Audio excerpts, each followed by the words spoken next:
네, 기도하시겠습니다. 할렐루야. 사랑과 은혜가 충만하신 아버지 하나님, 감사와 영광을 돌려드립니다. 늘 살아계셔서 이 땅의 모든 그리스도인들의 삶의 현장 가운데 친히 함께 하시고 동행하여 주시는 하나님의 그 은혜와 사랑에 진심으로 감사와 영광을 돌려드립니다. 하나님, 오늘도 하루의 삶을 마무리 짓는 이 저녁 시간에 비록 우리의 몸과 마음은 지치고 피곤해 있지만 하나님을 예배하고자 하는 열정으로 하나님 앞에 함께 모였습니다.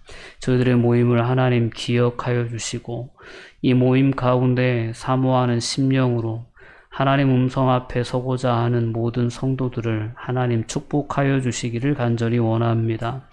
하나님 기억하여 주시고 저들의 삶의 모든 상황, 형편 하나님께서 가장 잘 아시오매 지금 이 삶의 자리에 가장 필요한 은혜를 하나님 허락하여 주시기를 간절히 원합니다. 무엇보다도 하나님께서 우리에게 허락하신 은혜가 무엇인지를 다시 한번 깊이 돌아볼 수 있는 시간이 되게 하여 주셔서 다시금 우리가 잊고 살았던 하나님의 은혜의 가치와 그 은혜의 감격을 회복하고 그 안에 설 수 있도록 저희를 이끌어 주시옵소서. 오늘 예배의 시종을 주님께 온전히 의탁합니다. 주님께서 주장하여 주시고 홀로 영광 받아 주시옵소서. 감사드리며 예수님의 이름으로 기도합니다. 아멘. 성경 말씀 함께 보시겠습니다. 고린도 후서 6장 1절에서 13절 말씀입니다. 고린도 후서 6장 1절에서 13절입니다. 우리가 하나님과 함께 일하는 자로서 너희를 권하노니 하나님의 은혜를 헛되이 받지 말라. 내가 은혜를 줄 때에 너희를 듣고 구원의 날에 너를 보았다 하셨으니 보라 지금은 은혜 받을 만한 때요 보라 지금은 구원의 날이로다. 우리가 이 직분이 비방을 받지 않게 하려고 무엇에든지 아무에게도 거리끼지 않게 하고 모든 일에 하나님의 일꾼으로 적성하여 많이 견디는 것과 환난과 공격과 고난과 매 맞음과 갇힘과 난동과 수고로움과 자지 못함과 먹지 못함 가운데서도 깨끗함과 지식과 오래 참음과 자비함과 성령의 감화와 거짓이 없는 사랑과 진리의 말씀과 하나님의 능력으로 의의 무기를 좌우에 가지고 영광과 육됨으로 드러냈으며 악한 이름과 아름다운 이름으로 드러냈느니라. 우리는 속이는 자 같으나 참되고 무명한 자 같으나 유명한 자요 죽은 자 같으나 보라 우리가 살아있고 징계를 받은 자 같으나 죽임을 당하지 아니하고 심하는 자 같으나 항상 기뻐하고 가난한 자 같으나 많은 사람을 부유하게 하고 아무것도 없는 자 같으나 모든 것을 가진 자로다. 고린도인들이여 너희를 향하여 우리의 입이 열리고 우리의 마음이 넓어졌으니 너희가 우리 안에서 좁아진 것이 아니라 오직 너희 심정에서 좁아진 것이니라. 내가 자녀에게 말하듯 하노니 보답하는 것으로 너희도 마음을 넓히라. 아멘. 자, 하나님의 은혜를 우리는 온전히 누리는 삶을 살아가야 될 줄 믿습니다. 그래서 오늘 본문의 말씀을 함께 나누면서 다시금 우리에게 허락하신 은혜가 무엇인지 그 은혜를 나는 온전히 누리고 있는지를 돌아볼 수 있는 그런 시간이 되었으면 좋겠습니다. 바울 사도는 오늘 본문의 1절 말씀을 통해서 우리가 하나님과 함께 일하는 자로서 너희를 권한다 라고 하면서 그 권면의 내용에 보면 하나님의 은혜를 헛되이 받지 말라라는 권면을 가장 먼저 고린도 교회 교우들에게 허락해 주고 있습니다. 하나님의 은혜를 헛되이 받지 말라라고 할 때 우선 하나님의 은혜가 무엇인가를 우리가 생각해 볼 필요가 있죠. 여러분, 하나님의 은혜가 어떤 은혜입니까? 가장 먼저 어떤 은혜가 떠오르십니까? 하나님의 은혜 하면 가장 대표적인 은혜는 죄사함의 은혜죠. 하나님께서 우리를 사랑하여 주시는 것, 변함없는 하나님의 사랑 가운데 우리가 죄인이 되었음에도 불구하고, 죄로 말미암아 하나님과 원수된 존재였음에도 불구하고 여전히 변함없이 우리를 사랑하셔서 우리의 죄를 대신 속해 주시기 위해 예수님을 보내주셨고, 그분의 십자가의 대속적인 죽으심을 통해서 우리 모든 죄의 문제를 해결해 주신 것입니다. 죄사함의 은혜가 하나님의 은혜를 생각해 볼 때 가장 귀하고 가장 기본적인 그러한 은혜입니다. 이 죄사함의 은혜가 깨달아진 사람들은 자신의 삶의 방향도 달라지고 삶의 가치관도 달라지고 또한 삶을 대하는 우리의 삶의 태도도 달라지게 되어 있습니다. 늘 불평하고 원망하고 나보다 좋은 환경에 처한 사람들과 끊임없이 내 삶을 비교하기도 하고, 그래서 때로는 불평과 불만을 가지고 살아가기도 했던 그런 우리의 삶의 모습이었습니다. 때로는 채워지지 않는 욕망에 이끌려서 늘 만족함 없이 더 가지려 하는 욕심에 이끌린 삶이 우리의 모습이었을 수도 있습니다. 늘 누군가를 향한 미움과 시기와 질투의 감정 속에 평안할 날이 없던 그러한 삶을 살아가던 모습들이 우리의 모습일 수 있었습니다. 그러나 이런 죄인된 삶의 가운데에서 우리를 하나님은 구원해 주셔서 우리의 죄의 문제를 해결해 주신 것입니다. 우리가 그 은혜 아래 거한다는 것은, 그 은혜를 온전히 소중하게 누린다는 것은 하나님께서 그 은혜 안에서 우리를 회복시켜주고자 하셨던 그 모습을 우리는 세워나가는 삶을 살아가는 것이 은혜를 온전히 누리는 삶입니다. 하나님께서 이런 죄의 권세로부터 나를 자유케 해주셨기 때문에 그 이전에 내가 죄인으로서 살아오던 삶의 방식들, 늘 끊임없이 만족스럽지 못한 그런 어떤 탐욕에 이끌려 삶을 살아갔던 그러한 방식들, 누군가와 지나친 경쟁을 하려다 보니 늘 이겨야 되고 늘 앞서야 된다라는 그런 강박관념이나, 때로는 그러한 어떤 이기고자 하는 마음이 앞서다 보니 누군가를 비난하고 정죄해서 나보다 못한 사람으로 만들어야 됐던 그러한 모든 안타까운 삶의 잘못된 습관들, 그러한 행동들이 이제는 하나님의 은혜를 온전히 누리는 자들 안에서는 변화되어진다는 것입니다. 서로의 다름에 대해 이해할 수도 있어야 되고, 서로의 장점에 대해서 인정할 수도 있어야 되고, 서로를 나보다 더 낮게 여길 수 있는 그러한 어떤 마음 자세의 변화가 있어야 합니다. 하나님께서 내게 허락해 주신 것 안에서 우리는 그 모든 것을 감사하며 그 허락하신 것 안에서 자족하며 기뻐하며 평안을 누리는 삶을 살아갈 수 있는 게 은혜 안에 온전히 거하는 것입니다. 그러니까 하나님의 은혜를 결코 헛되이 받지 말라라는 이 메시지는 그 당시에 고린도 성도들에게 바울 사도가 정말 해주고 싶었던 메시지였습니다. 당시에 고린도 교회는 바울과 지금 상당히 관계가 어색해져 있는 상황이었습니다. 고린도 교회가 바울이 2년여 동안 사역을 해서 그 사역의 열매로 교회가 세워지고 교회에 많은 사람들이 들어와서 부흥을 하게 되었는데, 그 바울이 그 교회를 떠난 후에 거짓 교사들이 고린도 교회에 들어와 영향력을 미치기 시작했고, 그 교사들의 잘못된 가르침에 의해서 바울은 참 사도가 아니다, 바울은 거짓 사도다, 그래서 그가 전한 복음도 잘못된 것이다 라고 이런 어떤 잘못된 교훈을 가르쳤고, 그 잘못된 교훈들에 미혹되어서 고린도 교인들이 바울을 모함하고 바울이 사도가 아니다라고 이야기하고 바울 사도를 부끄럽게 했던 그런 상황이었거든요.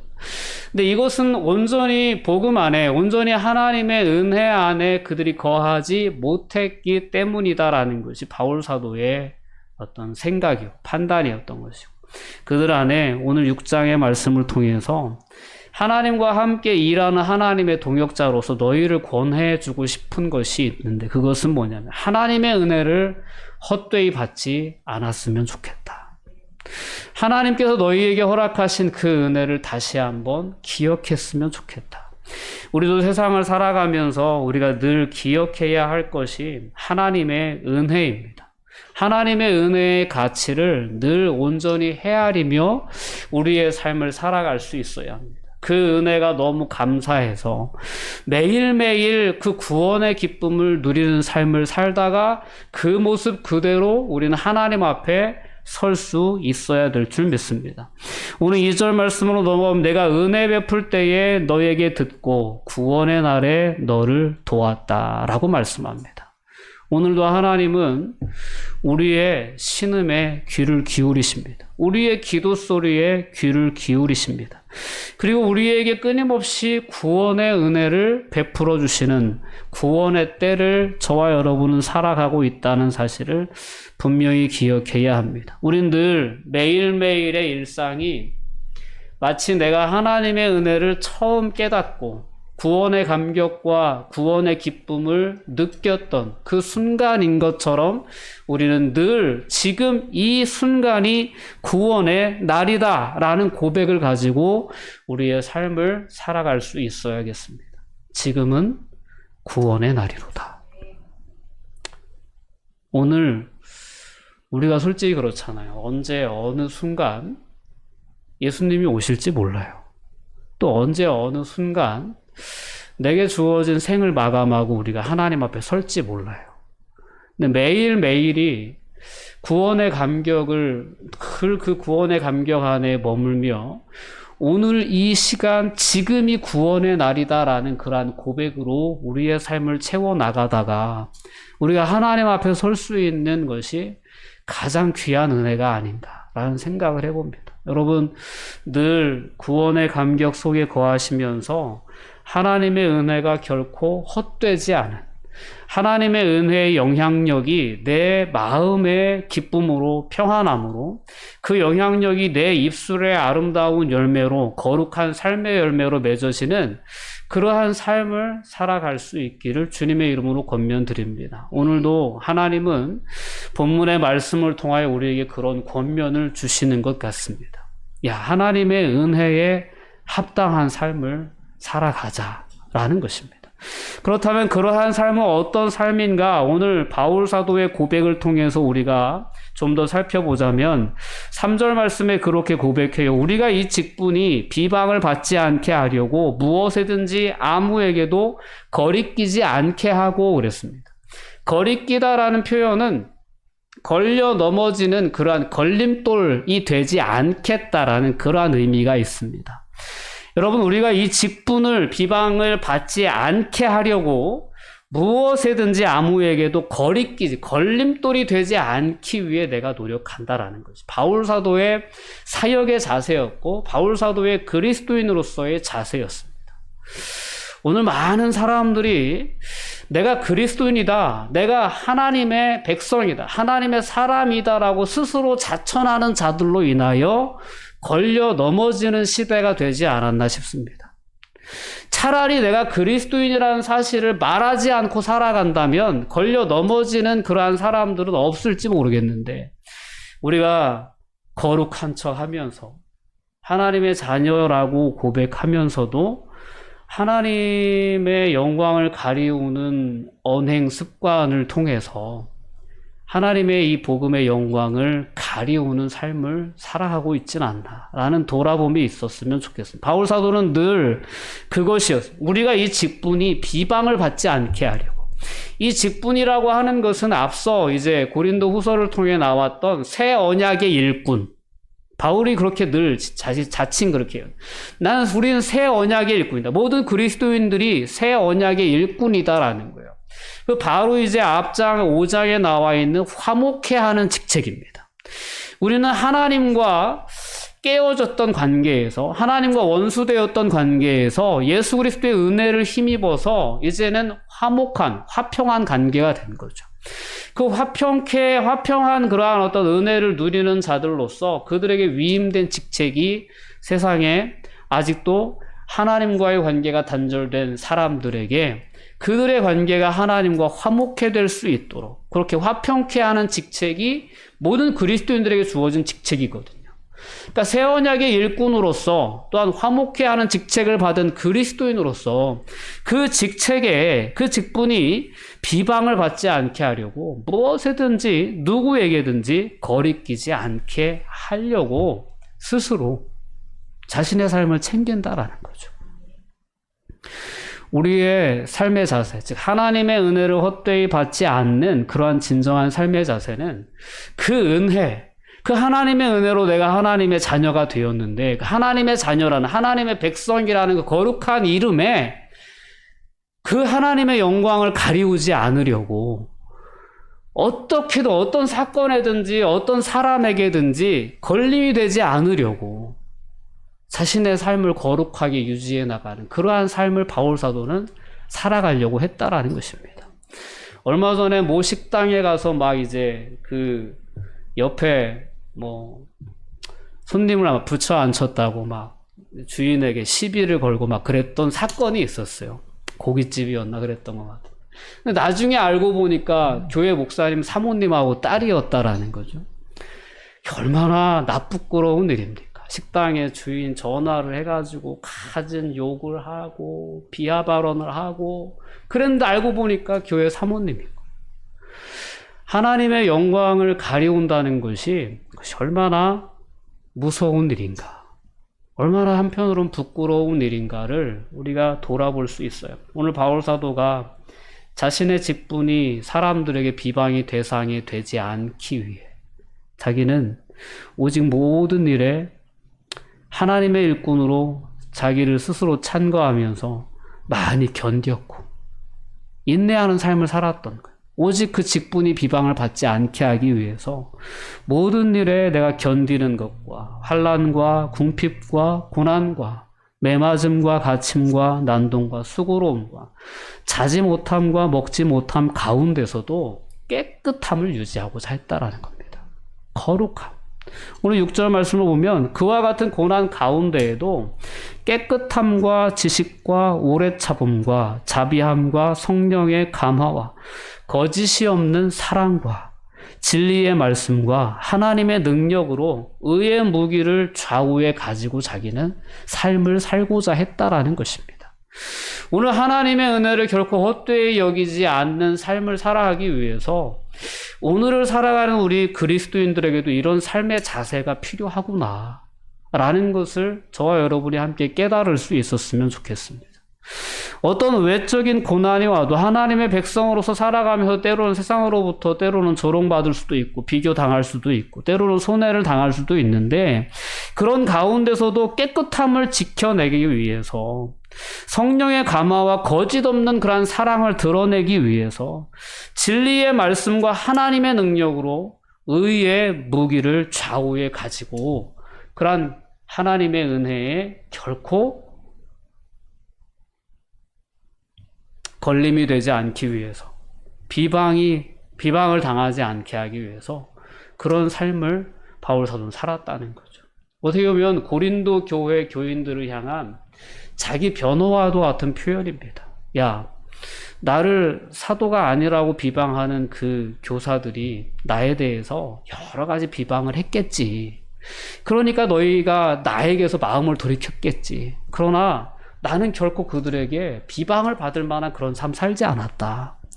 나는 이렇게 하나님의 은혜를 결코 헛되이 받지 않았다. 그 은혜는 나의 삶을 송두리째 변화시켰고 그 은혜는 내가 여태까지 추구해왔던 세상의 모든 가치를 다 버리게 했다. 그런 어떤 고백입니다. 난 오직 그 가치 하나만을 지키기 위해서 어떤 고난이 찾아와도 거룩함을 유지하기 위해 나는 힘썼다. 오직 하나님의 말씀, 오직 하나님의 능력으로 나는 살고 있다라는 자기 변호의 고백이겠죠. 근데 이 고백 속에서 우리는 그리스도인으로서 어떤 삶을 살아야 되는가에 대한 깊은 도전과 깨달음을 얻을 수 있다라는 거죠. 저와 여러분의 삶이 다시금 하나님의 은혜가 헛되이 여겨지지 않는 그런 삶의 주인공들이 다 될 수 있었으면 좋겠습니다. 저와 여러분들을 통해서 하나님이 비방을 받으시거나 하나님의 그러한 어떤 은혜가 비방을 받거나 그 복음이 비방을 받는 일이 없어야 되겠다라는 것을 우리는 단호하게 결단할 수 있어야 합니다.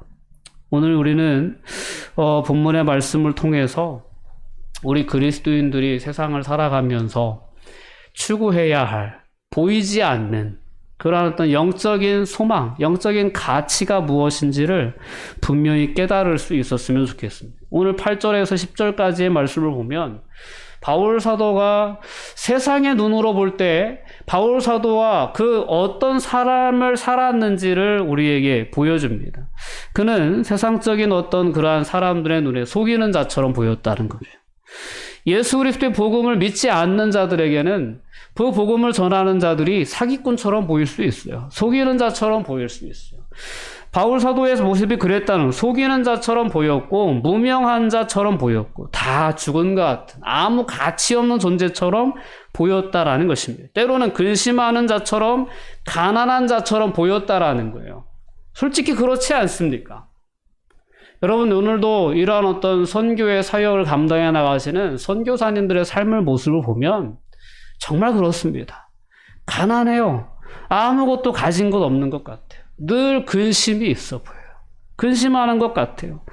그리고 아무도 알아주지 않는 무명한 자 같고 그렇습니다. 죽임을 당한 것 같고 그렇습니다. 근데 바울 사도는 다른 사람이 날 그렇게 본다 할지라도 우린 그렇지 않다라고 얘기하는 거예요. 오늘 그 반대 개념이 바로 그 뒤에 다 이렇게 연결되어져 나옵니다. 속이는 자 같으나 우린 참되다. 우린 진실하다라는 겁니다. 무명한 자 같으나 우린 유명하다라는 겁니다. 하나님께서 기억하시는 자가 얼마나 유명합니까? 성경에 많은 사건들, 많은 상황들이 묘사되죠. 근데 하나님께 기억되는 이름들이 있어요. 그 이름을 가진 자들이 세상적으로 유명한 사람들이 아니었어요. 그래서 하나님께서 기억해 주실 만한 믿음이 있는 자들이었어요. 하나님께 기억함을 받는 사람이 가장 유명한 자 아니고 누구겠습니까? 죽은 자 같으나 보라 우리는 살아있고 징계를 받은 자 같으나 우리는 죽임을 당하지 아니했다. 근심하는 자 같으나 우리 안에는 세상이 빼앗아갈 수 없는 평안과 기쁨이 있다라는 것이 사도 바울의 고백이었습니다. 가난한 자 같으나 많은 사람을 부유하게 하는 자이다라는 겁니다. 여러분, 우리 그리스도인들은 세상에 이와 같은 존재로 존재합니다. 얼마나 영광스럽고 얼마나 자랑스러운 일인지 모릅니다. 눈에 보이는 것이 결코 전부가 아니다라는 것입니다. 복음 사역자들에게는, 복음의 증인들에게, 예수 그리스도의 증인들에게는 이와 같은 담대함이, 자부심이 있어야 된다라는 것이 오늘 바울 사도가 이 고백 속에서 우리에게 주는 권면이기도 하고 도전이기도 합니다. 우리는 이런 당당함, 이런 자부심을 가지고 세상을 살아갈 수 있어야 합니다. 세상의 소유의 관점에서 보면 그리스도인들이 그렇게 잘나지 못했을 수도 있어요. 그러나 복음의 관점, 하나님의 은혜의 관점, 얼마나 그 은혜에 합당한 삶을 살아가고 있냐, 하나님께서 얼마나 우리의 삶을 인정해 주실 것이냐라는 그 관점으로 볼 수 있다면 우리의 삶에 대한 그러한 평가는 분명히 달라질 것입니다. 진정한 부자는 많은 것을 소유한 자가 아니죠. 진정한 부자는 많은 사람에게 선한 영향력을 끼치는 사람이 진정한 부자입니다. 많은 사람들을 옳은 대로 인도한 그 사람이 하늘의 별과 같이 빛나는 영광을 누린다는 것이죠. 이것이 하나님의 분명한 가치입니다. 오늘 바울 사도는 복음을 전함으로 말미암아 많은 사람을 하나님과의 깨어진 관계에서 하나님과 화목된 관계로 세워 나갔습니다. 많은 사람들에게 유명한 자, 많은 사람들을 부요하게 했던 그러한 복음의 사역을 감당해 나갔던 것입니다. 오늘 이 시대를 향한 이와 같은 부르심, 또한 이와 같은 그러한 복음의 열매를 맺어 나가는 그러한 역사 위에 저와 여러분들이 있다는 사실을 다시금 새롭게 인식할 수 있었으면 좋겠습니다. 그래서 오늘 바울 사도가 가졌던 그 삶의 태도, 하나님의 은혜를 헛되이 받으면 안 되겠구나. 하나님의 그 놀라운 그 엄청난 은혜는 우리의 삶을 송두리째 바꾸는 것이 맞습니다. 우리의 삶의 태도가 바뀌는 거죠. 우리가 누군가를 대하는 삶의 태도도 바뀌고 어떤 상황을 대하는 태도도 바뀌는 거예요. 하나님의 그 영광이 내게 맡겨주신 하나님의 자녀라는, 또한 하나님의 예수 그리스도의 제자라는 그 직분이 비방을 받지 않게 하기 위해서 어떻게 해서든 어떤 상황에서든 걸림돌이 되지 않고 거리끼는 존재가 되지 않고 오히려 하나님께로 나아갈 수 있는 통로가 되고 디딤돌이 되어낼 수 있는 그러한 사람들로 저와 여러분들이 오늘 이 시대를 살아갈 수 있기를 하나님은 기대하십니다. 그래서 그런 그리스도인들의 모습을 통해서 오늘도 이 땅에는 생명의 역사가 지속될 수 있다는 사실을 우리가 분명히 기억하고 그 역사에 그런 디딤돌, 그런 통로들이 될 수 있었으면 좋겠습니다. 네, 기도하시겠습니다. 사랑과 은혜가 충만하신 아버지 하나님, 감사와 영광을 돌려드립니다. 하나님, 우리에게 허락하신 하나님의 은혜가 얼마나 놀라운 은혜인가를 다시 한번 되돌아볼 수 있도록 은혜 허락하심을 감사합니다. 그 은혜를 겪고 헛되이 받지 않는 그러한 그리스도인들이 되게 해주셔서 그 하나님의 놀라운 은혜의 영향력 아래 우리의 삶을 내려놓을 수 있는 그리스도인들이 되게 하여 주시옵소서. 하나님의 영광을 세상 가운데 증거하며 하나님께서 복음 안에 우리에게 허락하신 영원한 생명을 세상 가운데 전달해낼 수 있는 그리스도인들이 되게 하여 주셔서 오늘 바울 사도와 같이 그렇게 당당한 그리고 아름다운 믿음의 고백을 가지고 하나님과 사람 앞에 설 수 있도록 저희를 붙잡아 주시옵소서. 감사드리며 예수님의 이름으로 기도하옵나이다. 아멘.